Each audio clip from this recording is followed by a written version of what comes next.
Hi everyone, Philip here. Welcome to part 6 of my What's Wrong With Me series, where I go over the last 10 years of my life and chronicle what has happened in my life since April of 2009 when I was in a car accident that severely injured me, and one that I have not healed from 10 years later. Without further ado, this is part 6.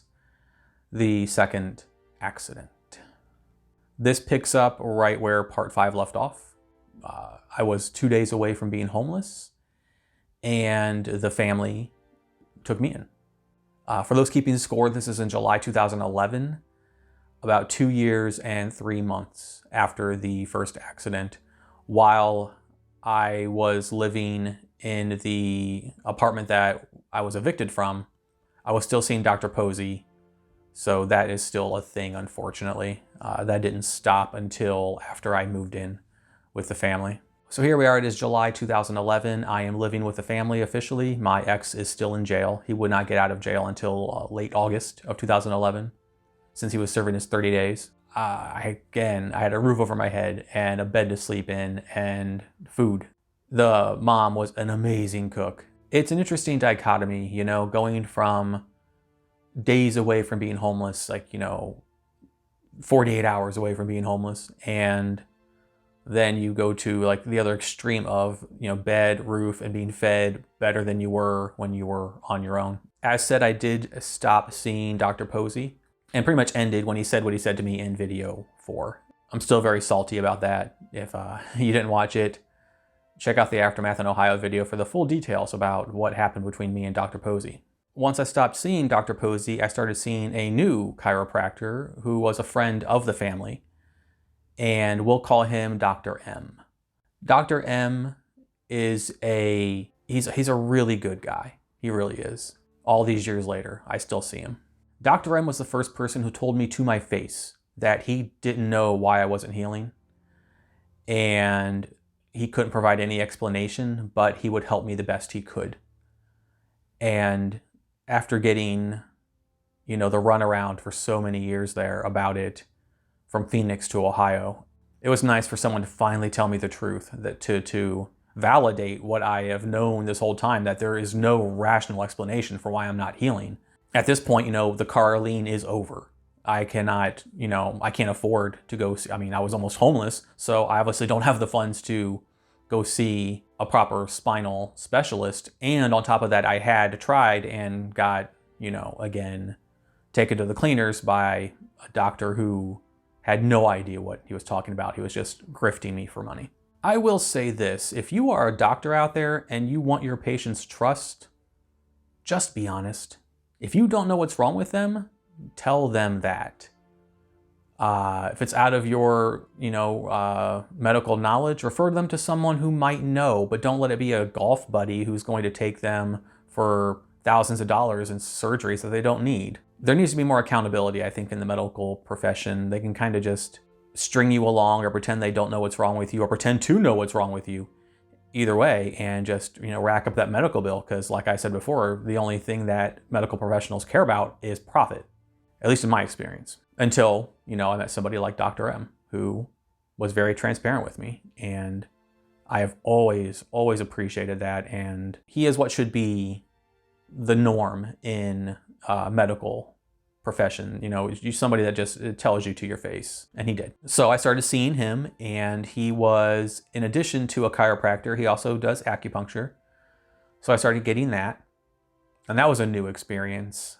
To say the least. I never had acupuncture before. I started using the decompression machine that he has. And what that is basically you lay down on the table, you lay on this machine, and it kind of holds your neck in place, and then it raises and lowers your neck slowly.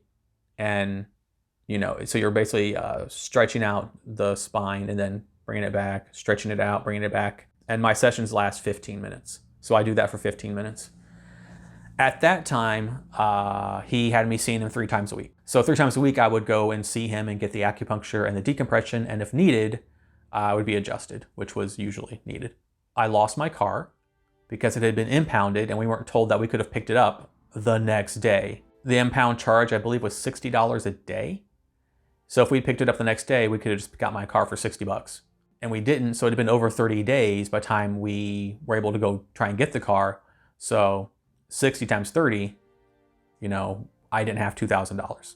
There was nothing we could do, and I lost my car, which of course then made my already bad credit even worse. I don't have a car anymore. My ex is there with us now. We are all one big dysfunctional family at this point. So that's pretty much the rundown of where things are now. The ex is out of jail. He went back to work. He was able to get his job back. They held it for him because they understood what happened and they were really cool about it. So he walked right back into having his job. I'm still the same. In bed a lot, sitting down a lot. I traded in the physical therapy from Anytime Fitness to the apartment complex when we moved there. I traded in the apartment complex for country roads. I would just go walking around on country roads. I would go for just long walks and with earbuds in and listen to music and try and just figure it all out. It was hard to make a plan for any kind of future when, you know, I'm not healing and there's no certainty really here. But then in November, something kind of miraculous happened. I started to turn a corner. I remember the first week in December of 2011, I was talking to my ex and I said to him, I'm starting to feel solid. I was in no way close to 100%, and this was not at all, you know, where it needed to be, but it didn't feel as brittle. I didn't feel as fragile. In here, I felt more solid. I didn't feel like if I sneezed too hard that I would pop a vertebra, you know, which actually happens to this day now, still. I think it's because not only was I receiving care from Dr. M, I think the 3 times a week decompression was really doing a lot for getting blood flow and kind of helping my spine in this area, helping it facilitate healing faster. I felt like I was healing. And I started feeling confident, like I was getting a bit of my old self back. Medically, it was good, and psychologically, it was good. Now, it wasn't all a bed of roses there. I said in the last video, the family dynamic was very complicated. To be as polite as possible about it, the dad is very abrasive. But the family even said that the biggest hurdle that they were afraid of in having us move there was dealing with him. But then again, I was able to analyze it, and I think that people like that are addicted to the adrenaline rush of anger. So when they get angry, they get this rush of adrenaline and it just fuels them. And I said in the last video, you don't have to be right. You feel like you're justified because you're angry. And the louder you yell, the more right you are. It's hard to figure out how to approach that because you don't want to sound like an ingrate. But at the same time, it was a very rough situation there. And me kind of laying the groundwork for the dad's personality is almost necessary because of situations like this. The youngest brother had just started driving. He had I want to say it was a Firebird, but it was a very light car. And the family had been saying for weeks that the dad needed to put sandbags in the trunk to weigh the car down because winter was coming and, you know, ice and snow and stuff. And you want a heavier vehicle in those conditions. So you're not like, you know, astroplaning down the highway. The dad wouldn't do it.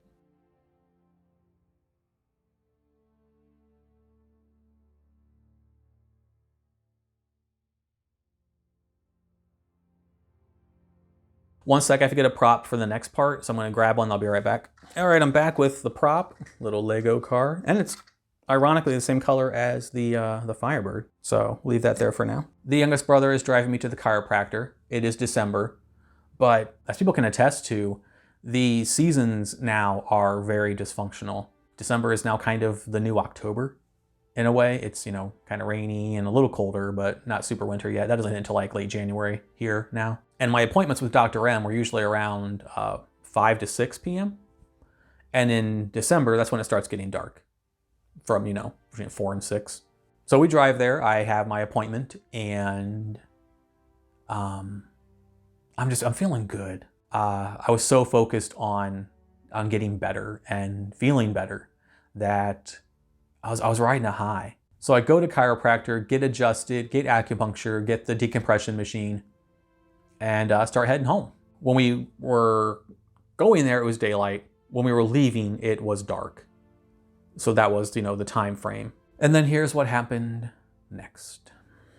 The younger brother is obviously driving, and he's a very new driver. He was a good driver. If he wasn't, I wouldn't have been comfortable driving with him in the first place. I was very picky about who drove me places. And so we are at a light, about to turn back onto the interstate to go back to their house. Light turns green. We turn to go onto the on-ramp, onto the interstate, and we hit black ice. The road looked fine. You couldn't see. There was light precipitation. It was like a drizzle. But ironically, the temperature had dropped enough from when it was daylight to dark that what precipitation there was caused black ice. So we hit black ice, and we immediately start skidding. We turn in a circle now. As said, the driver is a new driver. He doesn't have experience dealing with an out-of-control car, in total fairness. But yeah, we hit it. We spin around this way. Over here is a guardrail. So we spin, we hit the guardrail head on like that. Spin back around again like this. Hit the guardrail again. And then spin back this way and end up over in the grass. So it was spin, spin, guardrail, spin, guardrail, spin back this way, grass. Being someone that can't be startled, someone that can't sneeze too hard or cough too hard because things will pop and move, I took 2 front end very hard collisions into a guardrail in a car, coupled with all of the spinning that was going on. So all of that movement and the impact, all of that so the car skids off into the grass, and we finally stop, the momentum. The younger brother burst into tears. He was terrified. He kept saying, oh my God, my dad's going to kill me. I'm sitting there in the passenger side knowing that I'm screwed. And I'm sitting there in that familiar shell shock, that familiar, what the hell just happened, that familiar adrenaline fear that you get. But as said, this time it was familiar. I knew it. I knew immediately when that car stopped, I knew immediately that all of the progress I had made in the 2.5 years since the accident, it was gone. All of it. And that is a hard truth to deal with. I didn't get mad. I didn't scream. I didn't cry. I just sat there in disbelief. Like it was a bad dream. So the parents show up, the cops show up, and the mom takes me back to their house. I don't even think with an experienced driver like my ex or one of the parents if that would have went any different. I don't know. I think it would have went different though if there had been sandbags in the trunk, like had been asked many, many, many times. I can't say for sure that if we had sandbags in the car, that it would have made it any better. But I would think so. I think more weight in the car would have made the car less light and prone to just flying around in circles from black ice. Because we weren't even going that fast down the ramp. He was speeding up to go on the highway, but he was going from maybe 30, between 30 and 50. So it wasn't like he was going like full 65, 75 on the highway. He was 30 to 50 just speeding up. And for us to hit the black ice and then spin that much 3 times shows how light the car was, which wouldn't have happened if there had been sandbags in the car. I was pissed, to say the least, but I couldn't say anything to the dad because A, I'd be homeless if it wasn't for them. But then, it's like you want to place blame somewhere. You do. Do I blame the dad for not following through on getting sandbags in the car? Which they did after the accident, by the way. Like it's one of those like unfortunate circumstances where stuff doesn't get done until consequences have already been dealt. And unfortunately, they were dealt to me. So do I place blame on him? Or do I place blame on my ex? I wouldn't even be in that situation if he hadn't have not gone to court and then subsequently went to jail and made me almost homeless. Do I blame my mom? I wouldn't be in any of these situations if she hadn't done what she did and abandoned me with her roommate, which led to the domino effect. Do I blame the drunk college girl? Because if not for her, I might be in Chicago. I wouldn't be dealing with any of this stuff. It's where do you place the blame? But in these situations, I'm just this bystander that just keeps getting screwed over by fate.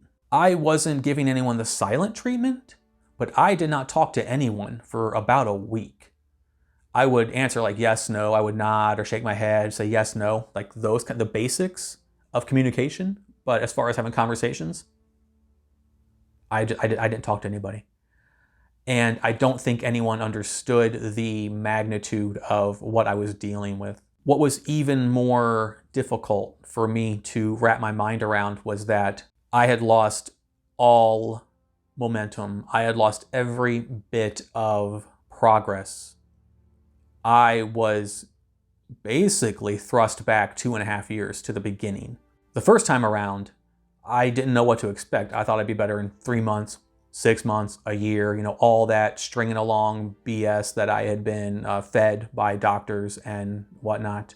This time I knew exactly what to expect. This time I knew that, I'm not going to be better in a couple months like I thought I might. Prior to the accident, I knew that I had at least minimum 2.5 years ahead of me. I had to go through it all over again, and I knew every single step I had to take. It's like getting knocked all the way back into the quicksand and having to start all over again. And I can't adequately put into words what that did to me. This was the absolute worst case scenario, and it happened to me. Again, fate just knocking me back down. Coming to terms with that the next 2 years of my life were going to be a repetition of the previous 2. Coming to terms with the pain I had to go through again. Coming to terms with just all of it. It's maddening to realize that you are going to relive everything all over again, and you have no choice because there's nothing you can do about it. And what came to pass, which is why I'm even doing this series to this day, if you have an injury and it heals or is healing, starting to finally, and you re-injure that same spot exactly the same way, it's going to take longer to heal now because you've aggravated an injury that was not all the way healed yet. So what was healing is gone, and you've aggravated what was not healed, if that makes sense. So like the old wound was there, but it was made even worse because, and it broke me. It broke me. But I would lay in bed and I would think of all the different ways that I could just kill myself. I was in that eerie state that I was resolved. I wasn't afraid. Anything was better than what I was feeling and what I would have to go through. It would take 2.5 years just to get back to where I was a few days ago before the accident. And that was overwhelming and too much for me to handle because it would be release, and it would be freedom from this prison that I was stuck in. And I don't mean the house. I mean my body. My body became a prison that I was a prisoner in.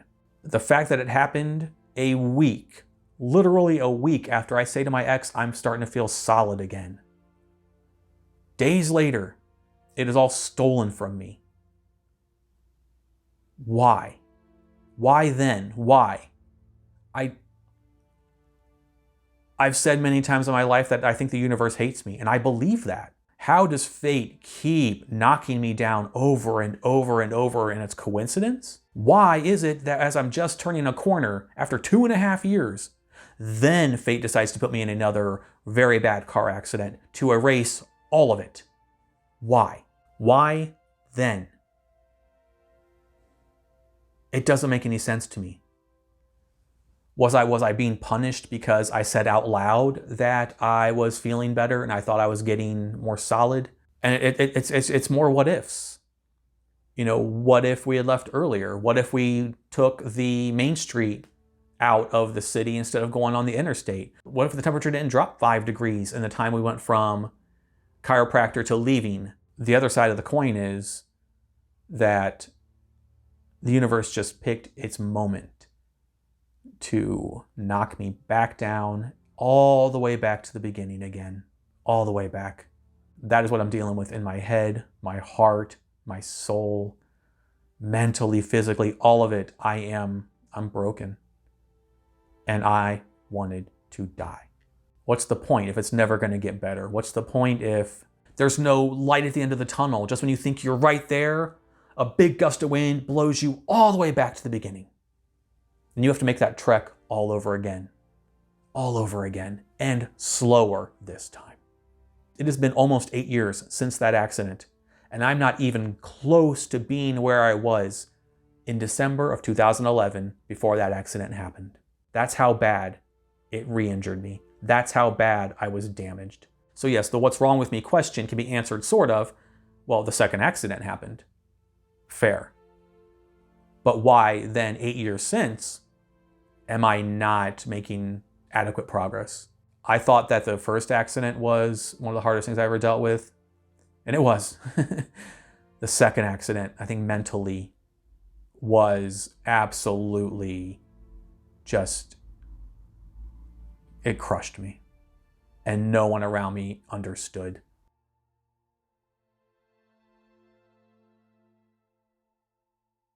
I'm back. I had to take a break. Yeah. So sorry for that, but like I said in the last video, when you delve back into the past, you go completely into it and you lose yourself in it, and everything comes flooding back, the feelings and the feeling of just almost nihilism. You know, to be actually suicidal, to be planning it out, to knowing that you didn't want to leave a mess. So what was the way you could do it that was the most polite?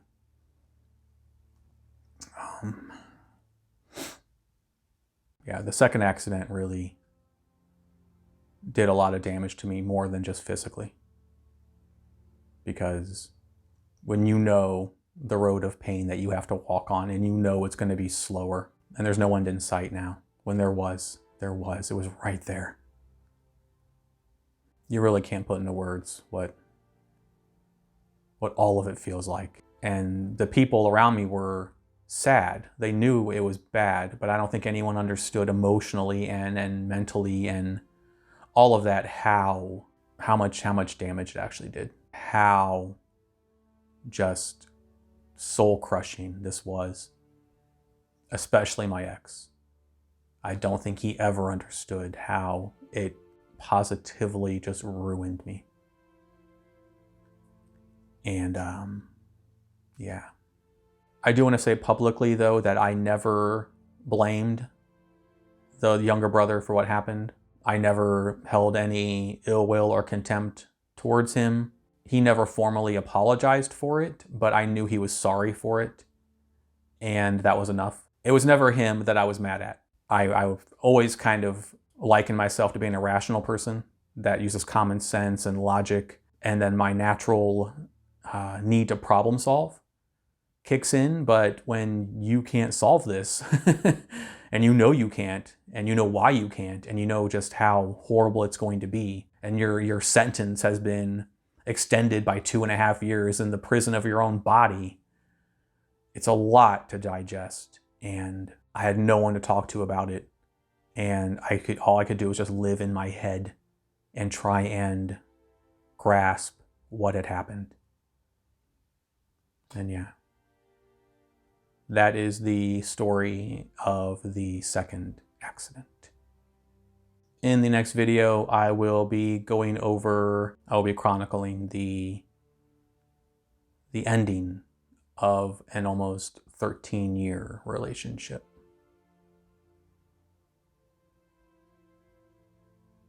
So yeah.